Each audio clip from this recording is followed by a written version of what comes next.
We're standing just outside of this massive, sprawling U.S. Embassy complex. You can see one of the entrances there. If I'm not mistaken, that is where you would go through if you wanted to go to consular services.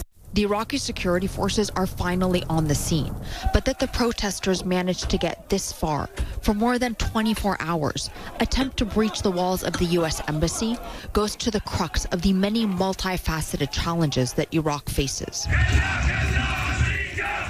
Supporters and members of what is known as the Popular Mobilization Force, the PMF, they are the ones that were part of this protest. These are not ordinary protesters. The PMF came together as a response during the fight against ISIS, and they have continued to be extremely powerful. The message here obviously is very clear.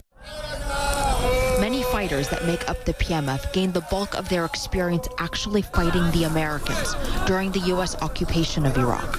They have historic, long-standing ties to Iran, with training, funding, and weapons coming from there. In today's Iraq, they're ostensibly under the umbrella of the Iraqi security forces, and the Iraqi government views the U.S. airstrike against one of these groups, Kata'ib Hezbollah, as a violation of its sovereignty and an attack on its own forces, amid rising questions of, was the Iraqi government really helpless to stop this, or simply unwilling? Iraq's Minister of Interior on the scene claimed that it took them a while to spin up their forces. I mean, the situation has only just barely begun to get under control with the withdrawal of these protesters right now. But as the spokesperson for Kata'ib Hezbollah, the group that was the target of the U.S. strike, said, they left because they gave America their message. At dusk, U.S. security personnel began removing the flags of the various groups, each which also has a powerful political party within parliament. A tenuous calm for now, but power struggles within Iraq and the proxy battle between Washington and Tehran are all far from over. Arwa Damon, CNN, Baghdad. Kimberly Dozier is a CNN Global Affairs analyst as well as a contributor for Time magazine, and she joins us now from Washington. Thank you so much for being with us. Good to be here. So the protesters have now left, but how was it even possible for them to get so close to the U.S. Embassy in Baghdad and for the militia group to send the message that it did eventually? It was possible because this was a carefully calculated message from militia groups that are also part of one of Iraq's most powerful political blocs. And they are facing a weakened Iraqi prime minister who's in a caretaker role. There's only so much power he could exert. He did manage to call them back and pull them back. But remember when the U.S. said they were going to carry out these strikes, the prime minister had then asked them not to and warned that after they did, there would be consequences. It seems that this demonstration, that was those consequences. It wasn't the millions of people who've been demonstrating against the Iraqi government. This was a careful show of political force that could have gotten a lot more violent.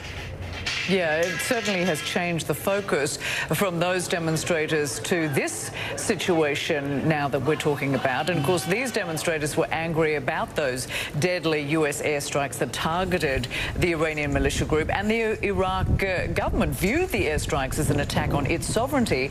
But this militia group was attacking U.S. interests. Who's at fault here? And has the U.S. played into the hands of Iran by going to airstrikes, by using airstrikes in this instance?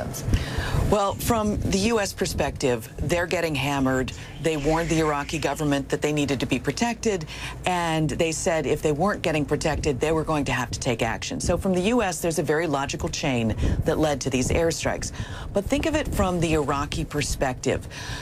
U.S. officials are telling them that there were 11 strikes, rocket attacks against their forces over the last 2 months, including one that killed a U.S. contractor. But there are no pictures of that. And the various Iranian-backed Iraqi armed groups deny being behind this. On the other hand, after the U.S. strikes, there was plenty of video showing Iraqis that some of their people were killed by U.S. forces. This plays into the Iranian narrative and the narrative of a bunch of very anti-American political groups inside Iraq that the U.S. is tromping all over their sovereignty. Remember, we started this year with President Donald Trump saying that he was keeping U.S. troops in Iraq to watch Iran, and you had Iraqi officials and the population expressing outrage. So that's where they're coming from, and this plays into that. Right, and in a tweet, U.S. President Donald Trump threatened Iran, saying it would be held fully responsible for any U.S. lives lost, and said Iran would pay a very big price. But when he spoke to reporters, he backed away from that threat, or certainly that's how it looked. What does that signal to you? Everyone knows that President Trump doesn't want to get in a land war in Iran ahead of the 2020 elections. He has been telegraphing from his Syrian withdrawal to his moves to pull troops out of Afghanistan, that he wants to bring as many U.S. troops home as possible to fulfill a 2016 campaign promise before he runs for a second term.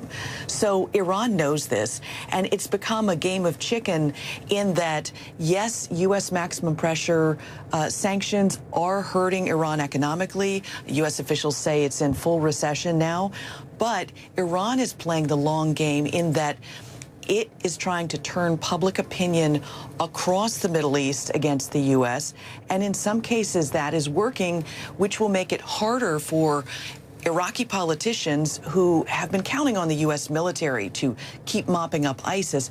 It'll be harder for them to back the U.S. staying there, and it will empower those in the Iraqi parliament who've been trying since last year to pass a bill to eject U.S. forces. They've now said that they're going to try that again, and at least one representative of Kataib Hezbollah, the group that got hit by the airstrikes, says that the Iraqi prime minister is now agreeing to work with them to kick U.S. troops out. And so what do you think is the likely next move from the United States and indeed from Iran? Well, the U.S. is sending its ambassador in. It's going to redouble its efforts to reach out to its allies among Iraqi politicians and have quiet conversations to try to get this back on track. U.S. officials know that when President Trump messages his outrage, when he appears like a bully to the Iraqi people, that doesn't help the Iraqi government work with them.